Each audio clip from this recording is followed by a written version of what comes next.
Thanks, just. Did you know that you can Marie Kondo your internal organs?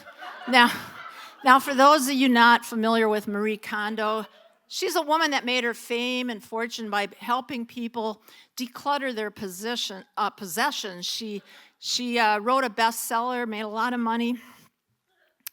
And she would have you ask a few questions when trying to decide whether to keep or let something go, like, how long has it been since you've used that item? And the question that made her famous, which is, does this item bring you joy? So one afternoon, I found myself in a doctor's office, sitting across from her, and she was asking me, in effect, to declutter my abdominal area. What had been going on, unbeknownst to me, was a territorial war of aggression in my pelvic region. Organs were pushing, shoving, crushing each other. It was all Russia invading Ukraine down there. And my bladder, in an attempt to escape the war zone, had migrated halfway down an escape portal. And the doctor said that the surgery would be easier, cleaner, faster if, as a first step, she could remove my uterus. And she didn't say the words, but her attitude clearly was, hey, I know how old you are. You are not going to be using that particular organ. So right there in her office, I did a quick Marie Kondo. How long has it been since I've used my uterus? Well, that was easy. That 38 years ago. And as to the question, does it bring me joy? I had to admit, I hadn't thought about my uterus for, 38 years. And so I agreed to its removal, and in the weeks that followed leading up to the surgery, I never gave that decision a second thought.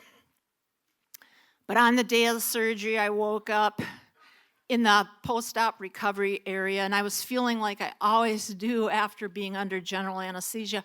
I was a little bit confused and nauseated, and I saw the doctor trying to approach my bed, but a nurse waved her off.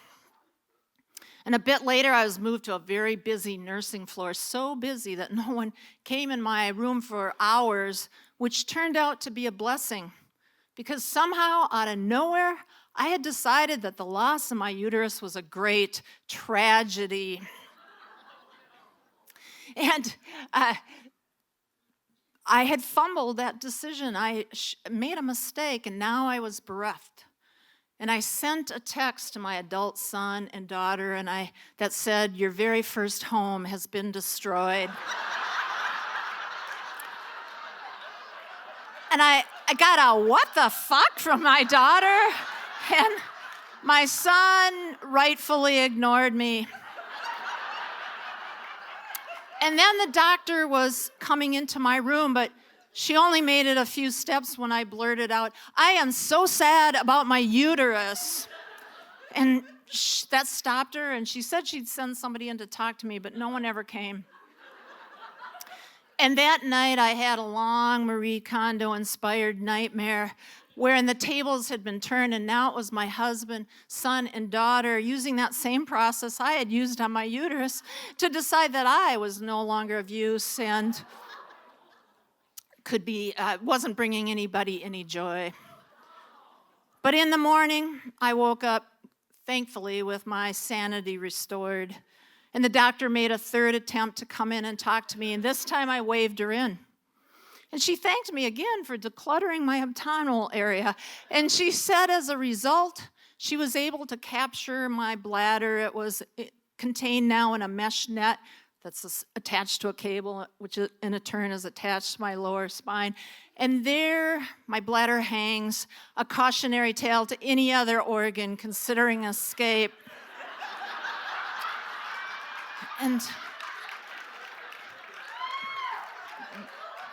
when I was discharged from the hospital, I did leave behind an organ that had brought me joy, and lots of it, twice.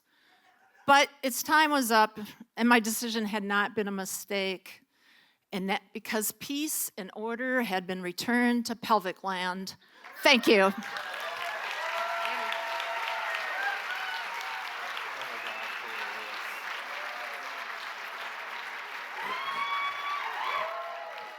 Anniewiborg, everyone.